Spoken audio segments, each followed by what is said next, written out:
Hola, buenas noches. ¿Qué tal, Rubén? ¿Cómo te estás? va, Clara?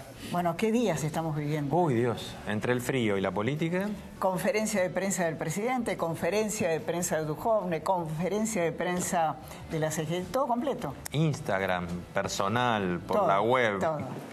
Juan Carlos de Pablo, ¿cómo estás? ¿Por qué no empezamos por las cosas importantes? Lo voy a decir en latín. A ver, en latín, que a mí me gusta. Yo digo estudié esto, latín cuando... ¿el presidente de Estados Unidos está en sus cabales? Yo me estoy preguntando los últimos días si lo van a sacar de la Casa Blanca por un juicio político o lo van a sacar con un chaleco de fuerza. A Trump.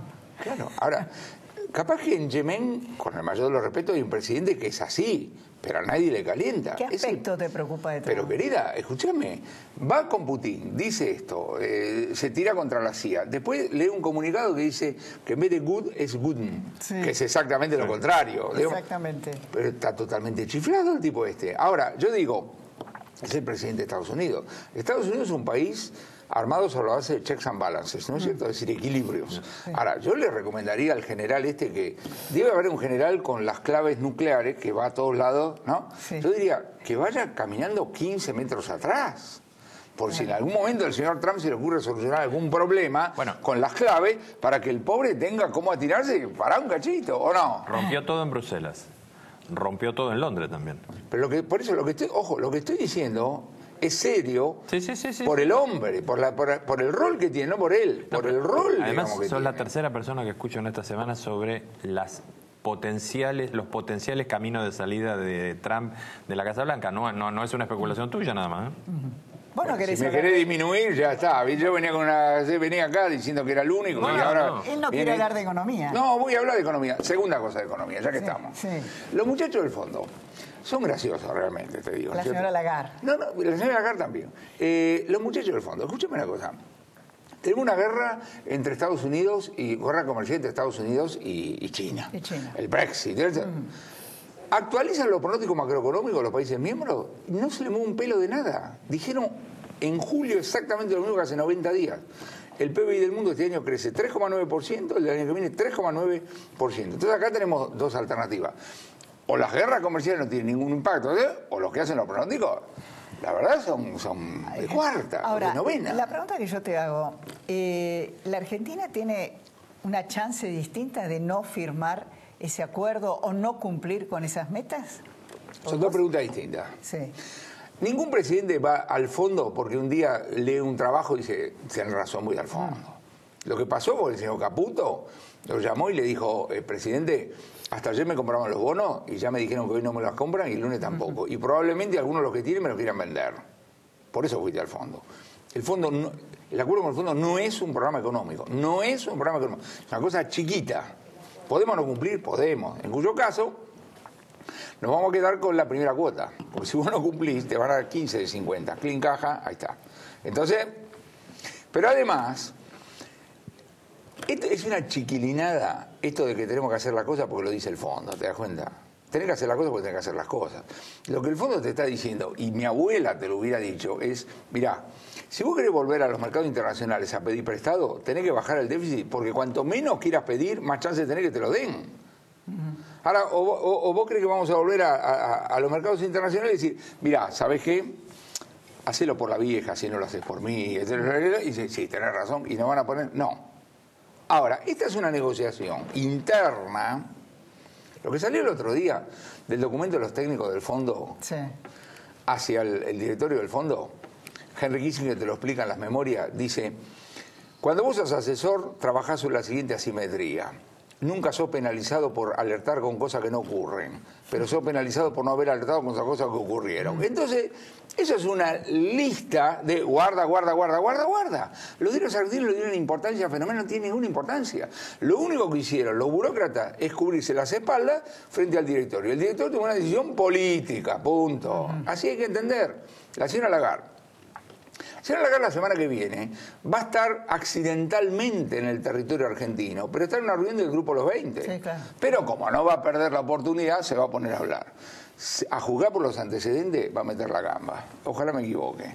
Porque la última vez que vino, antes del acuerdo, no dejó felicitación por hacer. ¿Vos te acordás lo que era? Era una cosa que no se lo creía, digamos, nadie. Pero bueno, veremos. Me gustaría volver un segundo a lo primero que dijiste, cuando empezaste a hablar de Trump. ese mundo de Trump a nosotros hasta ahora no nos convino, porque digamos este mundo más cerrado, sin acuerdos multilaterales, con un dólar fortalecido, con economías que se cierran. Ahora, de todo esto que está pasando ahora, digo, segunda vuelta, Trump cometiendo todos estos errores que vos marcabas, más esta guerra comercial de esto que nos metemos aranceles entre China y Estados Unidos a lo loco, uno distinto cada semana. ¿Hay algo de eso que nos pueda servir? Primera cosa que hay que decir, hay un Trump verbal y hay un Trump decisorio. Sí.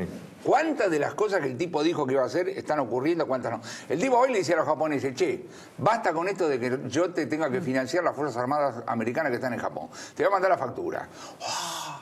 Y lo dice porque en noviembre tiene su elección interna. Y los granjeros de Wyoming, cuando escuchan eso, dicen, al fin alguien nos defiende. Al fin alguien nos defiende. Ahora, ¿le va a mandar la factura? ¿Los japoneses la van a pagar? No lo sabemos.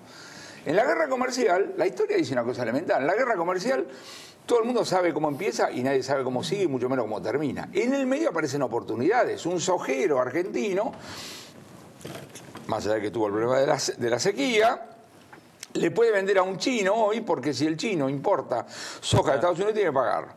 Y un señor que fabrica aceite de soja en la Argentina puede ir al productor de soja de Estados Unidos y dice, mira, como vos al chino se la tenés que vender más barato, vendeme la misma barato. Así que acá vos tenés dentro de esa guerra comercial una oportunidad.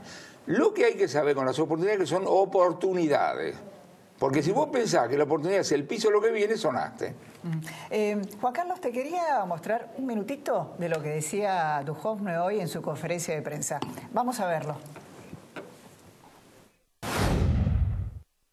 Que hemos cumplido sistemáticamente las metas con las que hemos venido trabajando y vamos a cumplir las metas que tenemos por delante. Nosotros tenemos para este año una meta fiscal de déficit de 2.7% del PBI, de 1.3% el año próximo y de equilibrio fiscal en el año 2020, y el compromiso con el cumplimiento de esas metas es irrenunciable. No hay ninguna chance de que la Argentina no cumpla con estas metas. ¿Podemos estar tan seguros? No, bueno, ¿qué cree que diga? ¿Pero qué cree que diga? No vamos a... No. ¿Dónde está la noticia? Es como si el presidente te dice, vamos a empeorar. Esa es la noticia. Si vamos a mejorar, no hay ninguna, digamos, No, noticia. Lo que pasa es que ahora, han expresado tantos datos y tantas informaciones que no se cumplen. Levantemos la puntería, Clara, levantemos la puntería. Acá vos tenés una negociación en serio entre los tipos que tienen responsabilidad ejecutiva. El presidente de la Nación, los gobernadores y los intendentes, que son los tipos que tienen que poner la cara a fin de mes para poner los gastos. Lo demás, de pagar los acuerdos sociales, todo lo que vos quieras, que yo. Fenómeno. Para eso, los tipos que tienen que tomar decisiones tienen que estar suficientemente asustados, porque de lo contrario siempre aparecen los pretextos. Y además, la negociación tiene que poner todas las cartas sobre la mesa. Si vos discutís, ¿qué te parece el impuesto al turismo? ¿Qué te parece la retención a las hojas? ¿Qué te parece el yogur cuadrado? ¿Qué te parece los alfajores? No, porque entonces el tipo que es el destinatario cree que es una venganza, tener algo personal. Vos tenés que poner todo sobre la mesa. Una parte de lo que se está planteando la negociación fiscal tiene que ver con el presupuesto 2019. Sí, claro. Es una lástima. ¿Por qué? Porque la verdad que el presupuesto en un país inflacionario y tan volátil como el nuestro no tiene ninguna importancia. A mí me parece que la negociación fiscal hay que hacerla sobre bases, si querés, complementaria con el presupuesto. Porque el presupuesto, finalmente, tiene que tener pronóstico. Viste que recién me burlé de los pronósticos, y acá también, exactamente lo mismo. El presupuesto se va a hacer con una tasa inflacionaria, con una tasa de interés, qué sé cuánto. Yo le diría que la negociación tiene que ser casi física, en el sentido de decir qué hacemos con vacantes, qué hacemos con kilómetros de obra pública, qué hacemos con esto, qué hacemos con el otro, para darle más solidez a algo que tiene que ser. La negociación la tiene que ser una negociación fiscal y, como digo, tiene que ser simultánea, tiene que poner todas las medidas, para entonces agarrar y decir, bueno, mire, lo que tenemos que hacer es esto, a vos te toca esto, a vos te toca esto, a vos te toca esto. ¿Y lo están haciendo? No sé. Pero digo, bueno, toda la discusión hubo dos reuniones ayer y hoy. ¿Cómo? Hubo dos reuniones ayer y hoy. Sí, pero yo no estoy en la reunión, así que no sé bien de qué se trata. Ahora digo, cuando de las reuniones salen todos sonrientes, porque algo anduvo mal, algo anduvo mal. Vos tenés que esperar que una negociación de recorte sea una negociación salvaje, incruenta, esperemos que sea incruenta, ¿no? Pero digo, dura, salvaje, etcétera, etcétera, donde después de tomar las decisiones, cada uno las explicaciones diga las barbaridades más grandes. Ahora, ¿tu experiencia qué dice? ¿Se va a hacer? ¿No se va a hacer? Si tenemos, no hay otra salida. suficiente susto, sí. Si seguimos creyendo en Melchor, Gaspar y Baltasar, no. Yo digo, en el plano de ir contra la tormenta, Caputo, muy bien. Ahora viene el resto. Y yo creo que los acontecimientos están llevando a la unificación de la gestión económica. Lo querés llamar ministro de Economía, no lo querés llamar ministro. No es lo que siempre dijiste. Yo estoy convencido que va a ser. Pero Duhovne no es el ministro de Economía. Duhovne está encargado de la parte, digamos, fiscal. Hasta ahí. A ver. Pero, y sí, lógico. ¿Y quién va a ser el ministro de Economía? No lo sabemos. Es un rol, estoy hablando de un rol, no de una persona. Sí. Puede ser alguien que ya es funcionario. ¿Puede ser Marcos Peña? No, escuchamos, estamos hablando de un economista. Y bueno, pues el jefe del Perdóname, estamos hablando de un economista. ¿Ya? Si no, la camisa va a empezar a estar ensangrentada y no vale la pena. Estamos hablando de alguien que cumple el rol, no el cargo. El Hoy, rol. Para vos no lo cumple nadie. No, escuchame, vos tenés Triaca, que introduce realismo cuando dice, bueno, está bien, la paritaria que hicimos al 15% con la cláusula de revisión, bueno, ya los mercantiles sacaron 10% más, salió hay más realismo individual, que es un paso adelante. Dejamos de hablar de meta de inflación, que era una estupidez, por no hablar de agregado monetario, quiero ver cómo lo hace, digamos, ¿entendés? Pero esto evidentemente lo tenés que hacer. Y esto, bueno, yo creo que los acontecimientos van a llevar a eso. Se necesita todavía un ministro de Economía en la Argentina. Alguien tiene que juntar los pedacitos. Esto de que vos tengas tasa de inflación diferente en los distintos pedazos de la política económica hay que no pedirle funciona. La renuncia a alguien. ¿Cómo decís? Hay que pedirle la renuncia a alguien. Yo no lo voy a poner en términos de eso. Lo que quiero decir es alguien tiene que ocupar ese rol. Ese rol hoy todavía no lo tenés. Porque vos tenés individualidades, ¿entendés? Bueno. 300.000 millones. Suponete que no son, que son 250, 240, 270, porque el número me suena muy marketinero a mí. ¿Se puede hacer un recorte de esa manera manteniendo el equilibrio político, la conducción, el orden social? Porque eso es lo que está arriba de la mesa. Depende del susto, querido. Si vos no estás asustado, todo te viene mal. Yo te digo, me darías 5 centavos de ninguna y tenés un discurso conmovedor porque no solamente no me vas a dar 5 centavos, sino que me vas a necesitar 14.000 pesos más, ¿entendés? Porque no conozco ningún sector. ¿Te acordás de las niñas de Ayohuma? Sí. Eso lo leímos en la escuela primaria. Vos ves a alguno que pone nada, todos quieren sacar. Y tiene unas explicaciones muy conmovedoras de por qué tienen que sacar. Entonces, lo único que disciplina, como dice un ex ministro de Economía, es el pánico. Miedo. Es el pánico. La historia es esa. Entonces uno agarra y dice, bueno, hace 90 días un conjunto de personas que tienen responsabilidad ejecutiva, como consecuencia del susto, empezaron a tomar decisiones. Bueno, hay que seguir con eso. ¿De qué depende que esta etapa tenga éxito o sea un fracaso? Tiene que hacer las medidas en materia fiscal, todo lo que están haciendo, etcétera, etcétera, juntar eso y hacer un planteo, primero que al hacerlo simultáneo resulte aceptado, digamos así, y que termine siendo creíble. Ahora, el famoso tema de la credibilidad, Clara, no es decreto. Artículo 1, crézcase. Artículo 2, confíese. No existe eso, ¿entendés? Es un tema de cómo plantear las cosas y cruzar los dedos para ver si te creen o no te creen. No hago ningún pronóstico. Viste que hay gente que dice, vienen 2 trimestres recesivos. ¿Cómo lo sabe? ¿No serán 4? Vienen tiempos difíciles, dicen. Vienen tiempos difíciles. ¿De qué me estás hablando? Capaz que sí, capaz que no lo sé. Dejáselo a los futuros historiadores eso, ¿entendés? Capaz que en septiembre estamos mejor. Y bueno, capaz que sí, capaz que no. La gente que nos está... Si vos pones la posibilidad, el capaz que sí, capaz que no, es porque hay una posibilidad de que las cosas no salgan tan mal como estamos pensando. Pero mi querido amigo, Dios no nos manda un email diciendo lo que va a pasar, adiós, gracias, si no la vida sería muy aburrida, ¿entendés? Entonces, todo esto como el colega mío, que alguien dijo 2 trimestres de recesión y todo como un lorito repiten. Y yo digo, ¿y por qué no 4? ¿Por qué no? Dice, no, porque el año que viene, no sé qué cosa. ¿De qué estamos hablando? La gente que nos está escuchando, mañana a la mañana se levanta a ver cómo le encuentra la vuelta. El horizonte es el día. ¿Usted cómo ve en noviembre? ¿Qué noviembre? La pelea es así, ¿entendés? Vos no podés inventar horizonte.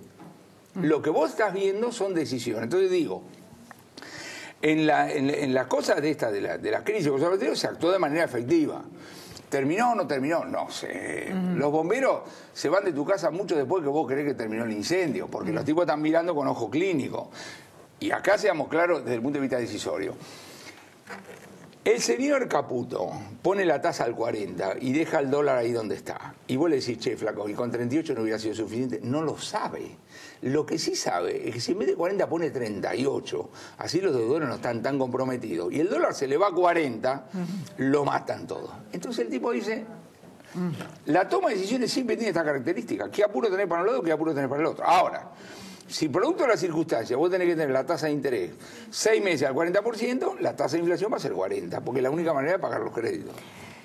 Juan Carlos, un segundo, la última pregunta. Vos dijiste que el plan, el acuerdo con el fondo no es un plan económico. No es un plan económico. Falta un plan económico. No, claro, es un pedacito, porque la parte salarial, todo el resto no, y el resto lo tenemos que hacer nosotros, pero además lo tenemos que hacer nosotros. Esto de que el fondo te va a decir, no. Juan Carlos de Pablo, gracias. Muchas gracias. Bueno, vamos a escucharlo a Mauricio Macri. Hace unas horas dijo Mauricio, estaré todo el tiempo que ustedes decidan. Sí. Lo dijo en la transmisión en Instagram, si no me equivoco. Va por la reelección. Parece que bajarse no tiene ninguna idea. Y Cristina va. Y Cristina se va Será un frente a frente. Lo vamos a analizar con un grupo de amigos y de grandes analistas. Nos animemos a entender desde qué lugar vamos a aportar a una Argentina que quiere crecer, una Argentina que quiere dejar atrás el pasado y no seguir buscando los culpables de lo que nos pasó, sino poner la energía en ese futuro que estamos queriendo conquistar y que no nos está yendo mal, o sea, más allá de esta tormenta. Hemos logrado muchísimas cosas, pero creo que la actitud tiene que ser otra, ¿no? Tiene que ser la actitud de decir constructivamente desde qué lugar voy a hacer mi aporte. ¿Desde qué lugar? Con ecuanimidad, con seriedad, con sinceridad, con sensibilidad. Yo voy a decir, desde acá puedo ayudar a que haya otro argentino que tenga una mejor oportunidad.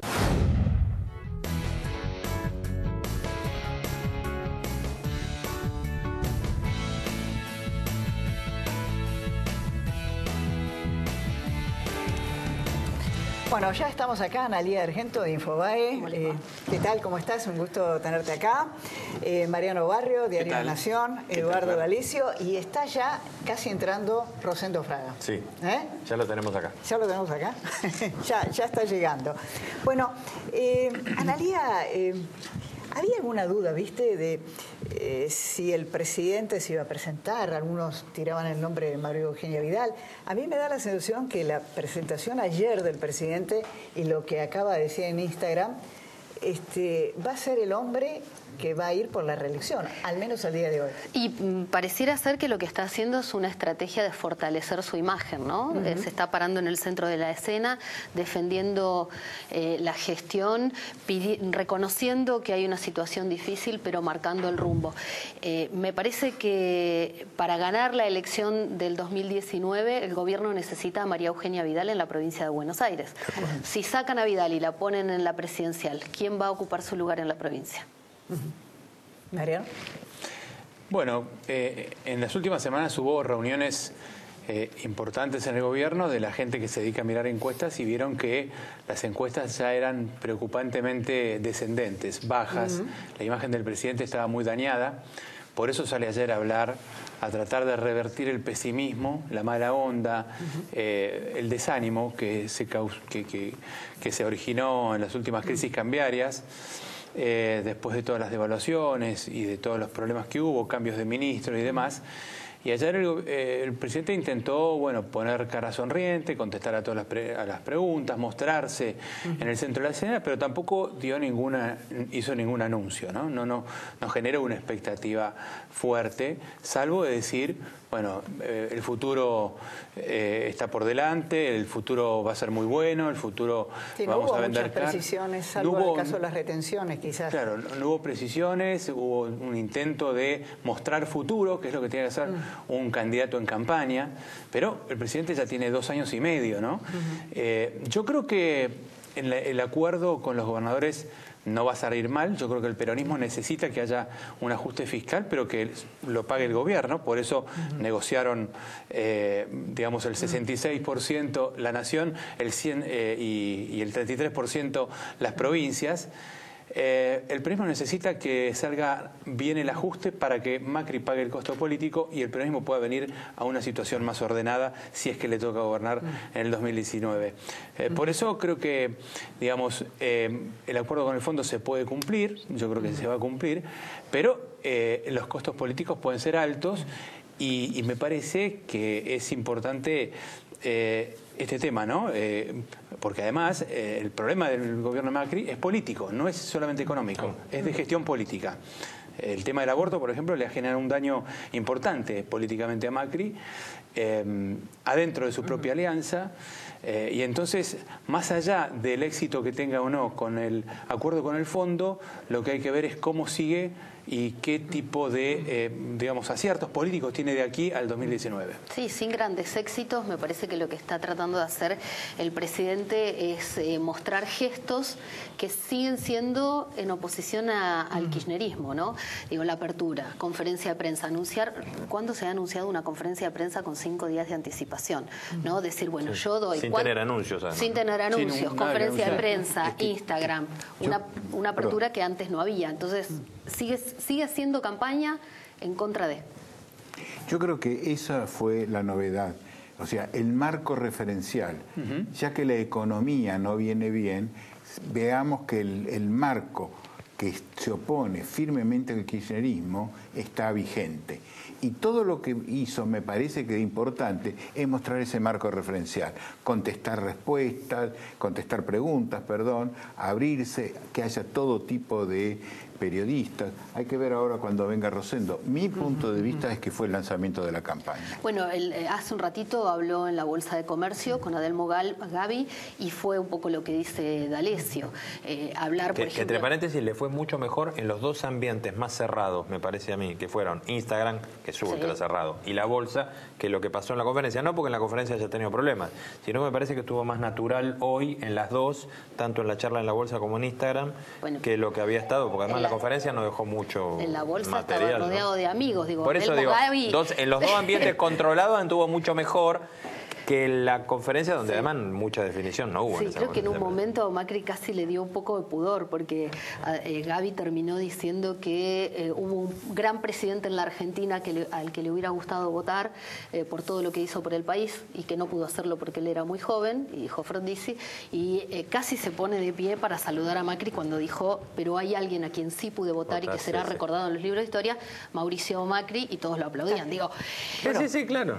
Mejor que con Julián Aguada le fue en la Bolsa, ¿no? Bueno, si no le va bien ahí, digamos. Bueno, pero digo, un poco en la línea de lo que decía D'Alessio, decir, nos dicen que el Fondo Monetario Internacional es el cuco y no es así, nos quieren ayudar. Digamos, entonces, quitar fantasmas y desdemonizar al gobierno, ¿no? Ahora, ¿qué hay del otro lado? Del otro lado, en la vereda de enfrente. Del otro lado tiene mucha suerte el presidente. ¿Cómo están las? Claro, eso digo, porque sigue teniendo mucha suerte el gobierno, ¿no? Sí, lo que veíamos con Clara, justamente el trabajo que hacemos con Berenstein, que comentaba, la expresidente sigue teniendo 30% de imagen positiva.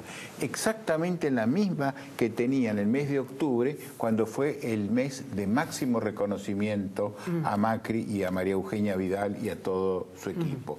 Cayeron 15 puntos, pero esto no subió 1, ¿no es cierto? O sea, no hay quien esté pudiendo capitalizar este descontento por ahora. Hay figuras, pero yo no mezclaría las que están en gestión con las que no están en gestión. Porque no fuera de gestión aparece, por ejemplo, Labaña con buena imagen, pero aquel que no está en campaña ya sabemos que es solo eso, imagen. Ahora, Pichetto ha dicho que Cristina es candidato seguro por Unión Ciudadana. Sí. ¿Ustedes se imaginan entonces un escenario? Es Pichetto, no es Cristina. ¿Y Cristina qué? Cristina, ¿Qué en privado... Están caminando todo el país con Unidad Ciudadana ellos.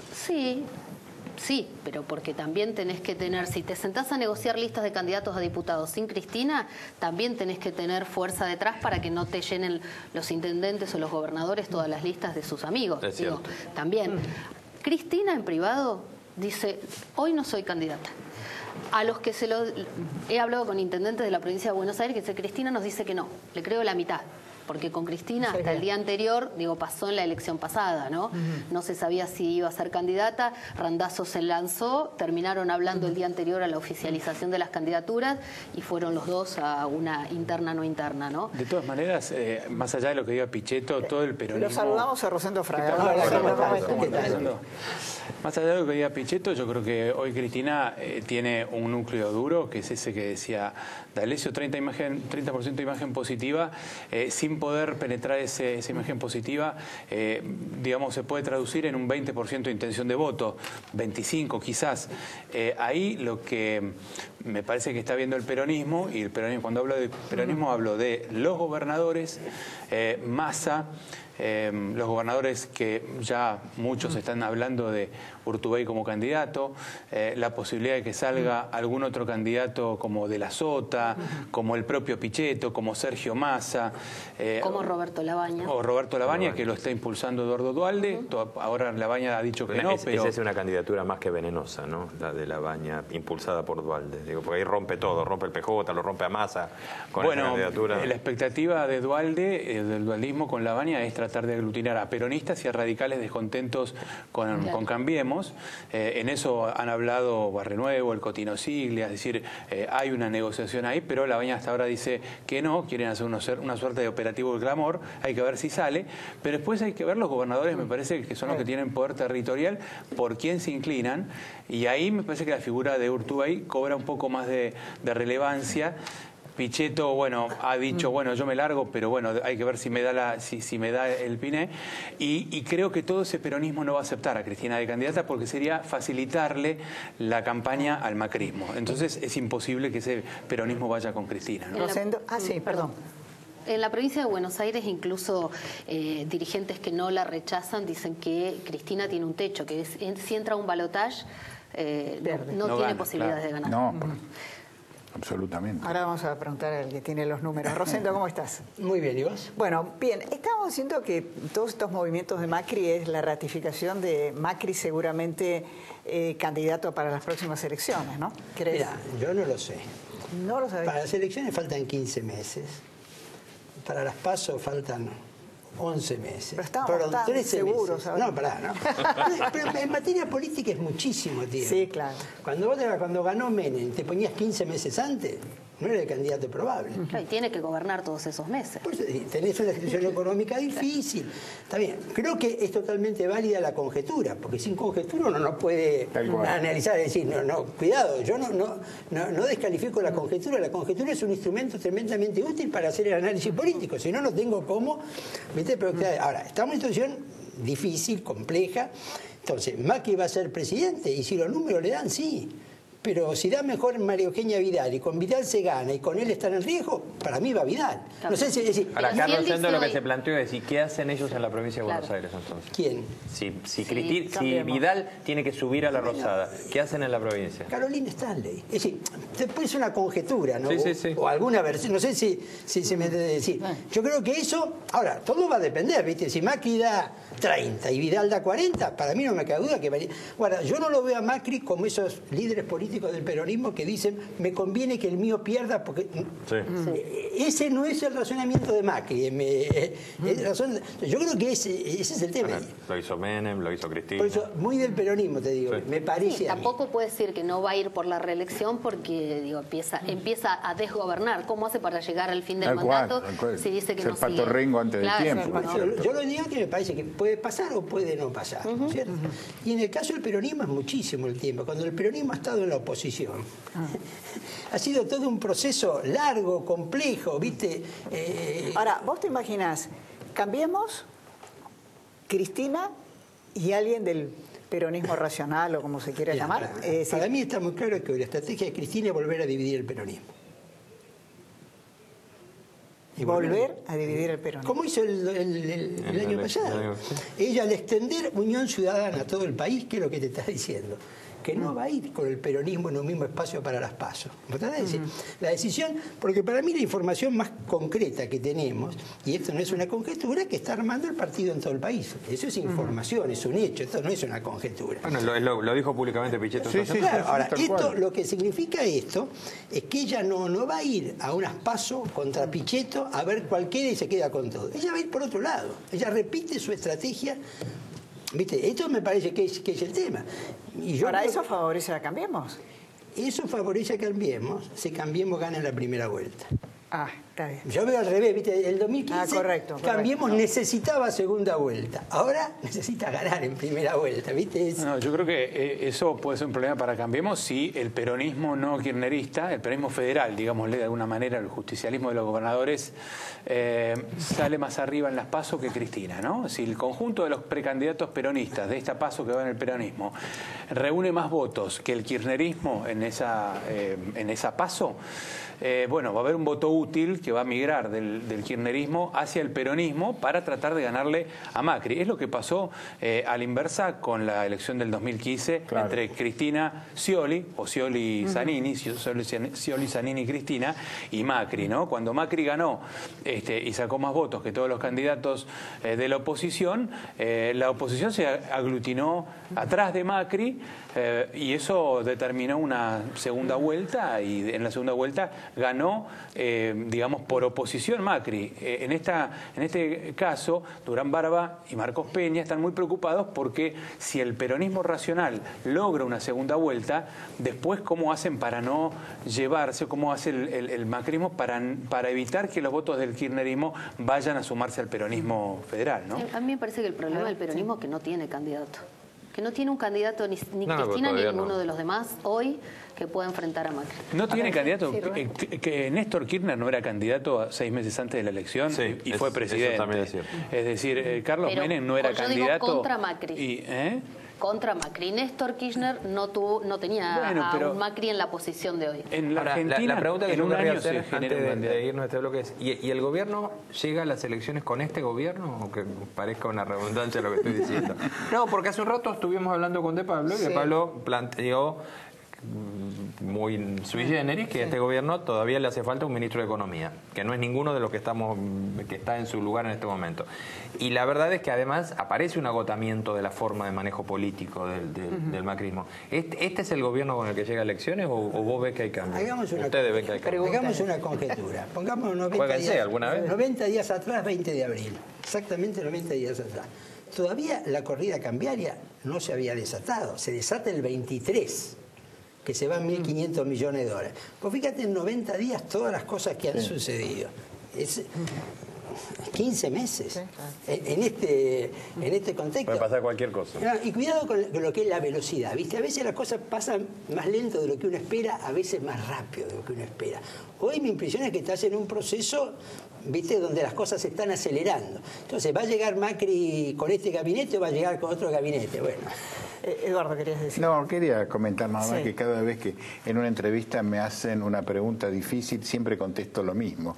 Parafraseando digo, como dice Rosendo Fraga, en política todo es posible. Digo, como dice Rosendo Fraga, en política todo es posible. Lo plagio todo el tiempo, pero citando la fuente. Bueno, yo les quería plantear también si este tema... ¿Puedo agregar una cosita sobre lo que decía? Sí, muy cortito. Creo que hay que desdramatizar el tema económico. Christine Lagarde llegó a la Argentina, mañana se reúne con Macri. Hay un apoyo del mundo muy fuerte a la Argentina en el tema del ajuste. Quizás es una de las fortalezas más grandes. La fortaleza que tiene Macri es que tiene un apoyo internacional muy grande y que hoy, por ejemplo, anunció un sobrecumplimiento de la meta fiscal del primer semestre. Bueno, digamos, el déficit del 0,8 en el primer semestre, cuando para el año tiene que ser de 2,7, con lo cual es muy probable que sobrecumpla la meta para el año fiscal, ¿no? Y esto es una buena noticia para el gobierno. Ahora, ¿cuál es la contrapartida? El no crecimiento. No va a crecer, entonces es muy difícil para un presidente hacer campaña sin crecer con la economía. Ahora, el tema macroeconómico puede ser que lo arregle y de acuerdo a eso hay que ver si llega con el mismo. Pero hay una situación social muy difícil que no estalló y por eso, digamos, por ahí el gobierno puede hacer las conferencias que está haciendo en este momento, pero la situación es muy difícil.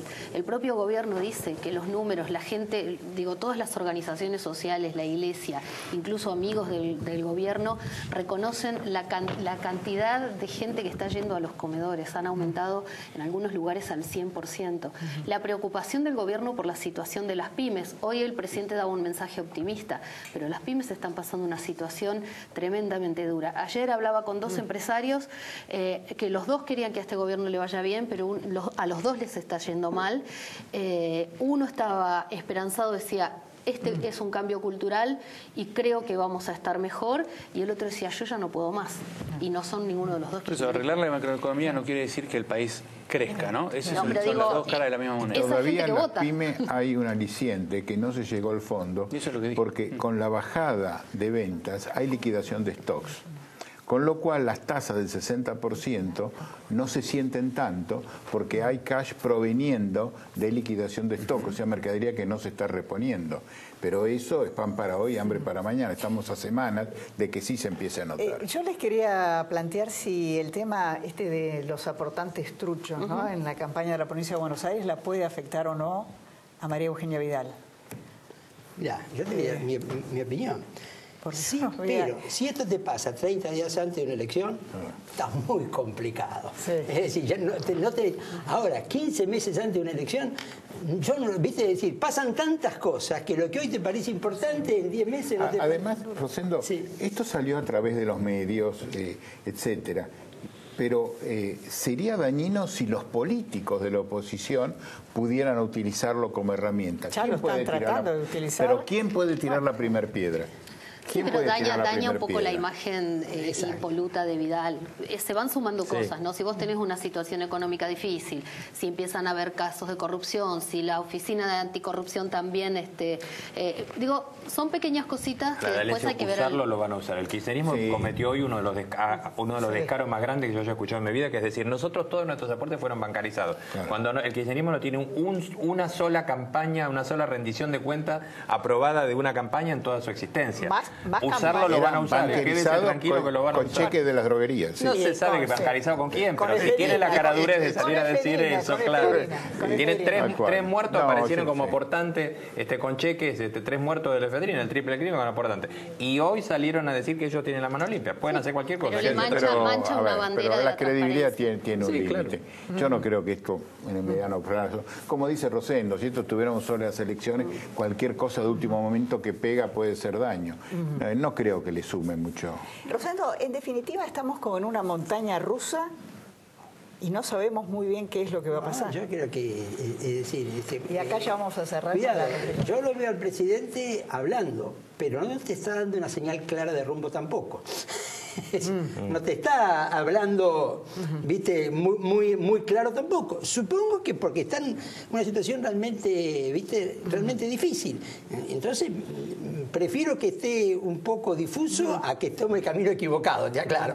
No, con esto no quiero decir que... Lo dijo Mariano antes, ¿no? Esto es una crisis política, una crisis de control político del gobierno. Sí, por supuesto. ¿Está cuestionado Marcos Peña? Internamente hay mucha gente que lo cuestiona, digamos, por decisiones estratégicas que se han tomado, que incluso, digamos, generaron todas estas crisis cambiarias. No solamente él, sino Mario Quintana, Gustavo Lopetegui y el propio Duhovne, ¿no? Pero, digamos, está firme en el cargo. Yo creo que Macri va a terminar, si hay, digamos, un ministro que va a terminar con Macri, es Marcos Peña. Puede haber otros que cambien, pero Marcos Peña va a quedarse. Bueno, a los 4 muchísimas gracias. ¿Vos querías decir algo? No, que Macri lo que salió a pedir es confíen en mí o sigan confiando en mí, ¿no? A los 4 muchísimas gracias.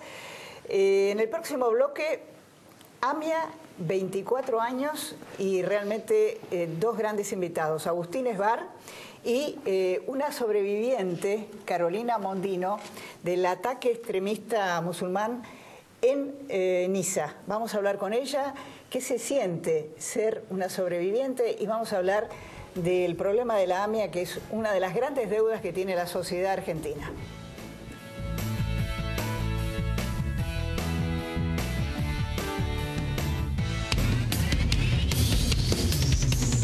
Osdeneo 1825.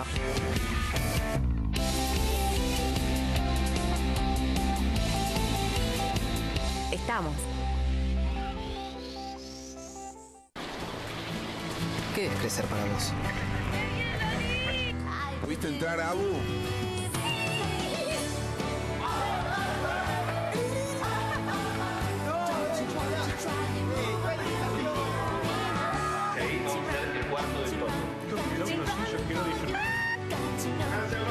Para cada uno, crecer es algo distinto. Lo importante es tener quien te acompañe. ¿Te parece que hice un video? Banco Ciudad, te quiere ver crecer. Innovación permanente, vocación por la vida, calidad sin fronteras. Bagó, ética al servicio de la salud. Un sindicato como la UTGRA tiene miles de trabajadores, pero cuando se trata de tu formación y tu educación, para nosotros sos el único. Tu trabajo es atender a la gente. El nuestro es servirte a vos.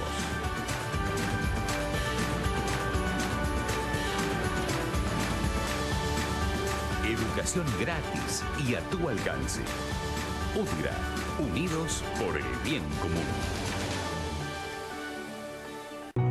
SAME Provincia ya está cuidando a 8 millones de bonaerenses y seguimos trabajando para llegar a todos. Si querés saber más, ingresa en gba.gov.ar/salud. Buenos Aires Provincia. Entre todos, podemos más. Vivimos en una región que es la reserva alimentaria del planeta, donde la sanidad animal está presente, la producción crece y evoluciona día tras día. Y en eso estamos juntos, produciendo más carne y más leche, gracias a su manejo profesional y a nuestras soluciones en sanidad. Biogénesis Bagó, la evolución de la salud animal.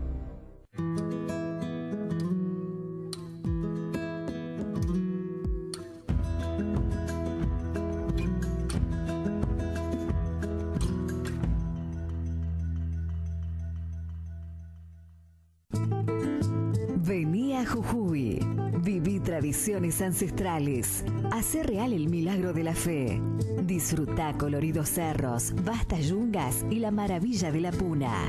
Descubrí Jujuy, sé parte del patrimonio de la humanidad en la Quebrada. Vení a disfrutar, Jujuy es energía viva. Más información www.turismo.jujuy.gov.ar. En la Ciudad Autónoma de Buenos Aires, vivir mejor es ley. Legislatura de la Ciudad Autónoma de Buenos Aires.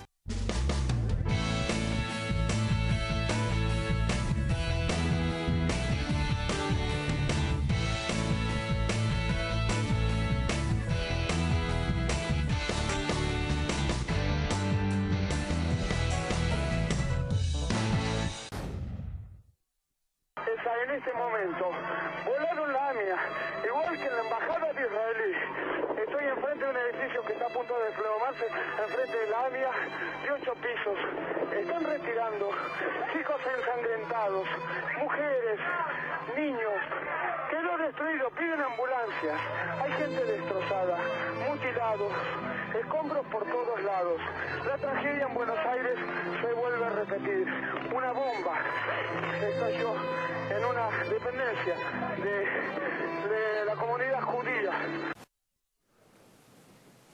Bueno, estábamos recordando este atentado, una de las mayores tragedias terroristas, yo creo que fue la mayor, Rubén, que vivió la Argentina. Sin duda. 24 años después, y es un honor realmente tener como invitados a Carolina Mondino, sobreviviente de otra tragedia, la tragedia de Niza, que fue invitada por el Congreso Judío Latinoamericano. Exactamente. Y un amigo de muchos años, presidente de la AMIA, Agustín Esbar. Gracias, Agustín, por estar aquí.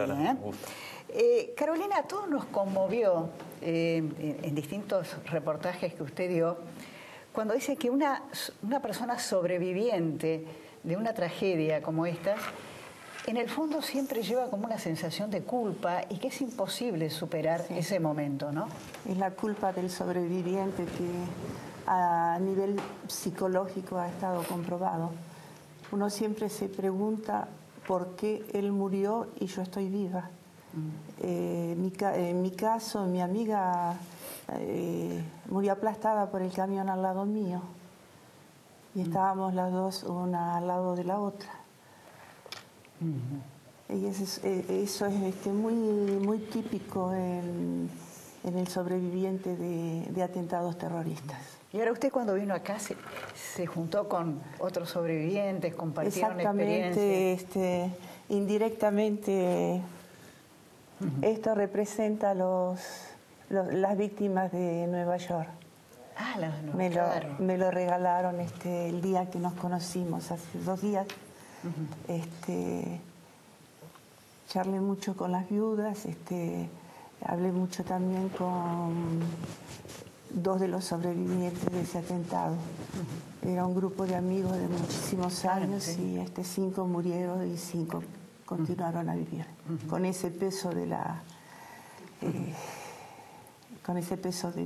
del sobreviviente, con esa culpabilidad.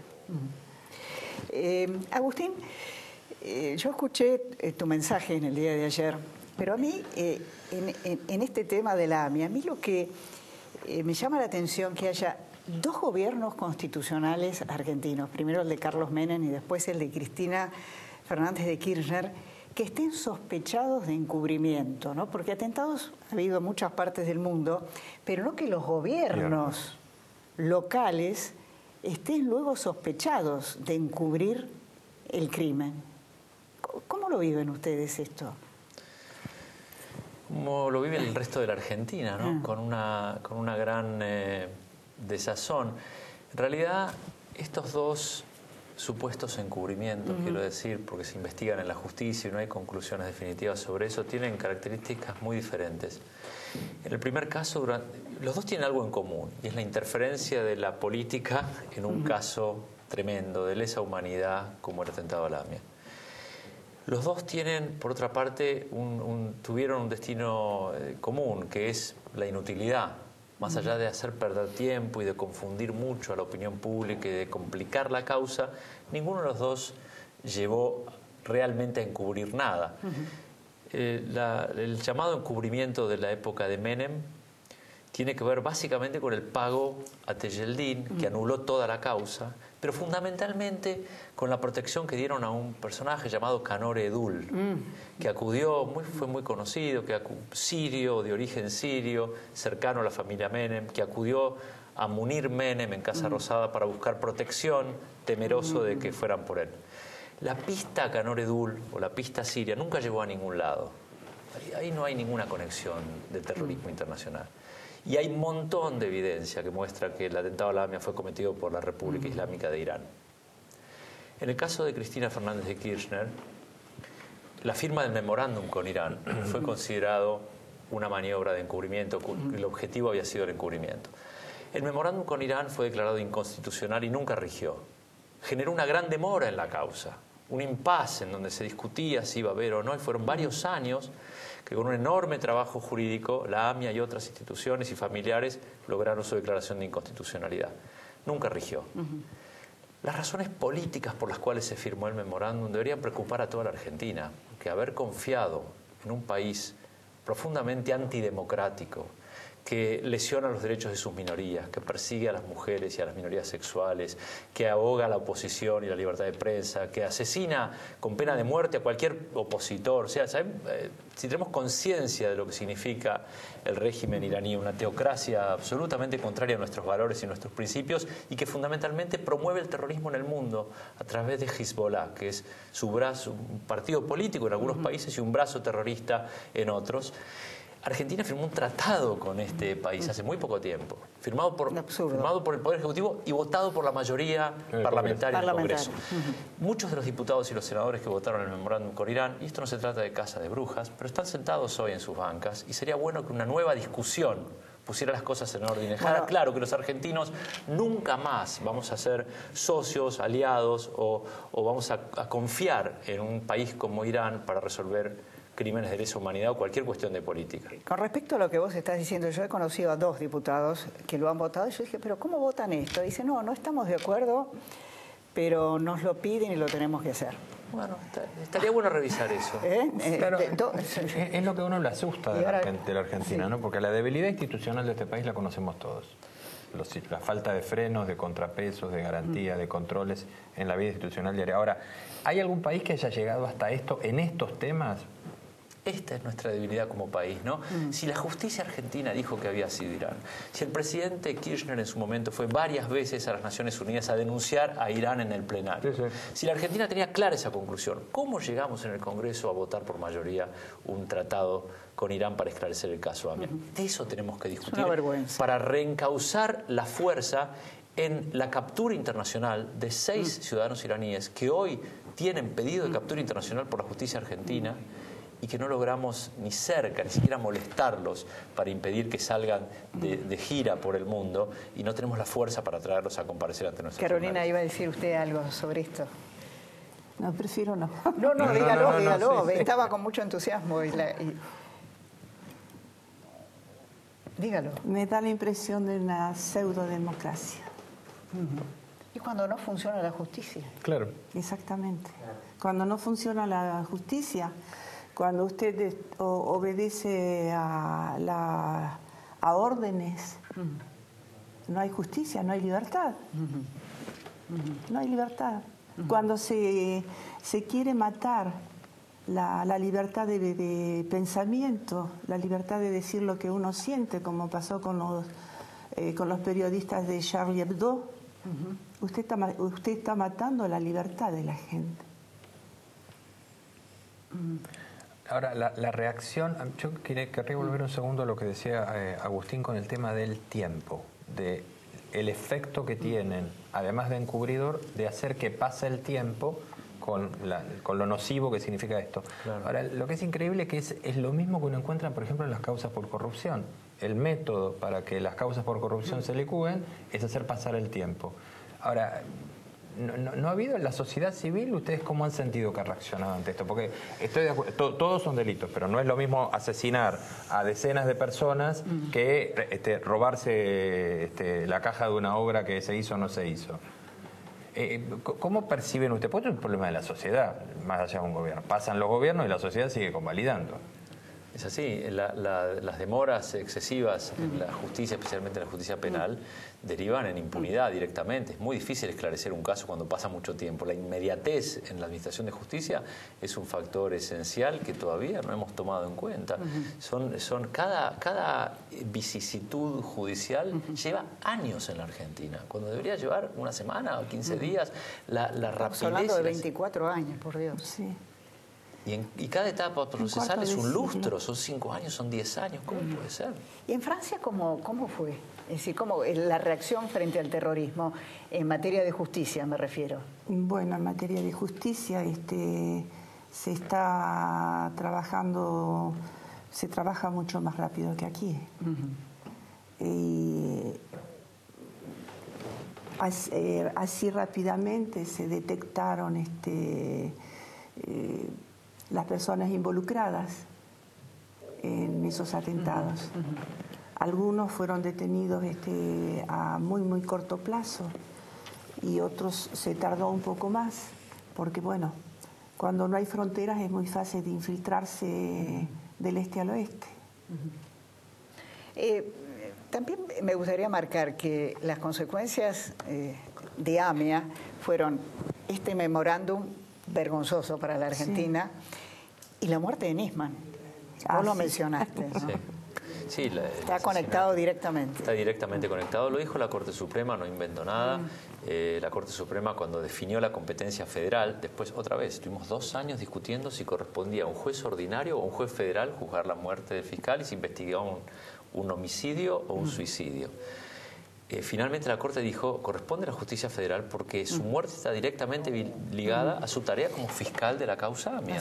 Y no hay ninguna duda, eso parecía algo bastante obvio. Llevó años de trámite, algo que tendría que haber sido resuelto en semanas, para inmediatamente asignar un juez, un fiscal y que profundice la investigación y tomen rápidamente todas las medidas que había que tomar.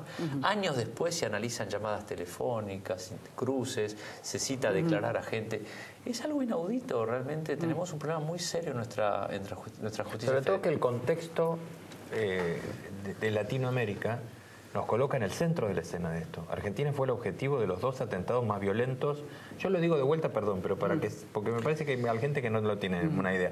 De los 2 atentados más violentos que se ha cometido el terrorismo islámico en Latinoamérica. ¿Y por alguna razón creemos que no va a suceder nunca más? ¿O que están fuera de nuestro alcance? Bueno, lo de Hezbollah en la triple frontera. Lo de Hezbollah en la triple frontera. Hoy estaba escuchando al titular de la Unión de la UIF, perdón, contando con lujo de detalles la investigación que llevaron adelante allí y las medidas que están anunciando son muy importantes porque evidentemente tienen mucha información de que esta operación están bloqueando fondos que realmente existen destinados a eso. Carolina, ya se nos termina el bloque. Te agradezco, Agustín, y es una forma de tener siempre vivo la memoria de los que murieron y de sus familiares y de la lucha de todos ustedes. Quisiera un cierre suyo y ya nos despedimos. Bueno, yo puedo decirle a todos los argentinos y a los políticos que gobiernan en este país en este momento, a los que gobernaron y a los que gobernarán, cuidado con el caballo de Troya. Ayer me pude dar cuenta al hablar con una persona que el radicalismo existe acá. El radicalismo musulmán. Que ya no se refiere al Partido Radical. No, cuando yo hablo del radicalismo hablo del radicalismo musulmán. Del radicalismo musulmán. Cuidado porque cuando eso entra es muy difícil de erradicarlo. A los dos muchísimas gracias, un placer. Vale, gracias. ¿Hasta la próxima semana? Sí, claro, hasta la próxima semana.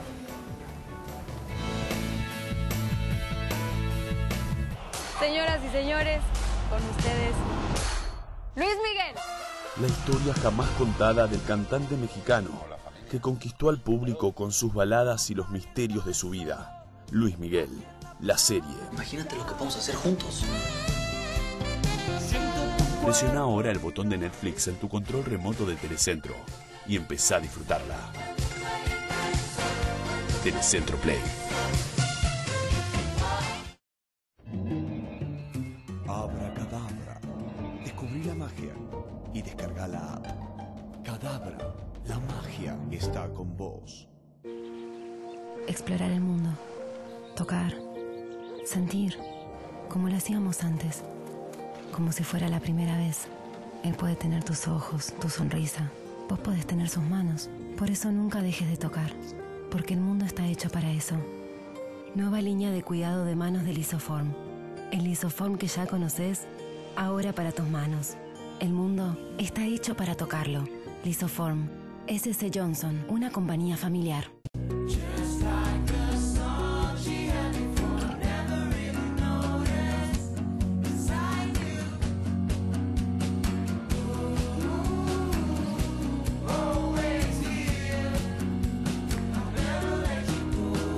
Estar bien es lo primero. Galeno.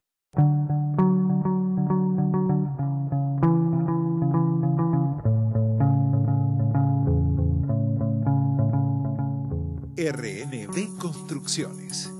Hacemos realidad tus proyectos.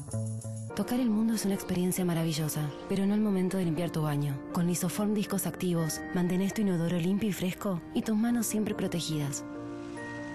El mundo está hecho para tocarlo. Lisoform. Este invierno en Bridgestone le sacamos presión a tu billetera. Pasa por los locales adheridos y llévate tus nuevos neumáticos Bridgestone con una sorpresa muy especial. Te bonificamos hasta 1.000 pesos por tus 4 neumáticos de auto o camioneta o 250 pesos por cada uno. Además, llévate tus neumáticos protegidos gratis por un año. Bridgestone, la compañía de neumáticos más grande del mundo. Parodontax, la crema dental que ayuda a prevenir el sangrado de encías. Si ves sangre cuando te cepillas los dientes, podrías tener problemas de encías y estar en camino hacia algo peor.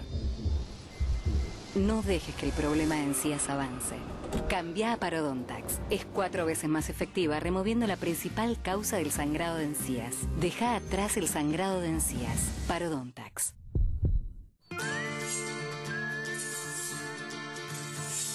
Todas las cocinas tienen un límite. Te sugerimos que no cruces el de ella. Protege tu familia de las cucarachas con Raid Max Aerosol.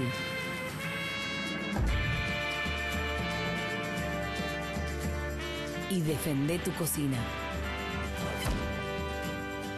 S.C. Johnson, una compañía familiar.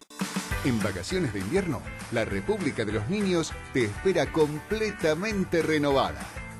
Disfrutar de las mejores atracciones, casas y castillos, espacios verdes, museos, visitas guiadas y mucho más en el primer y único parque educativo del país. Te esperamos todos los días de 10 a 18 horas en Camino General Belgrano 1897, Gonet, La Plata.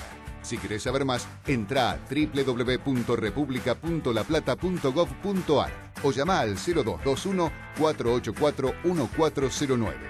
Y además, entérate de las últimas novedades en Canal 26. República de los Niños. Visítanos estas vacaciones de invierno. Te esperamos.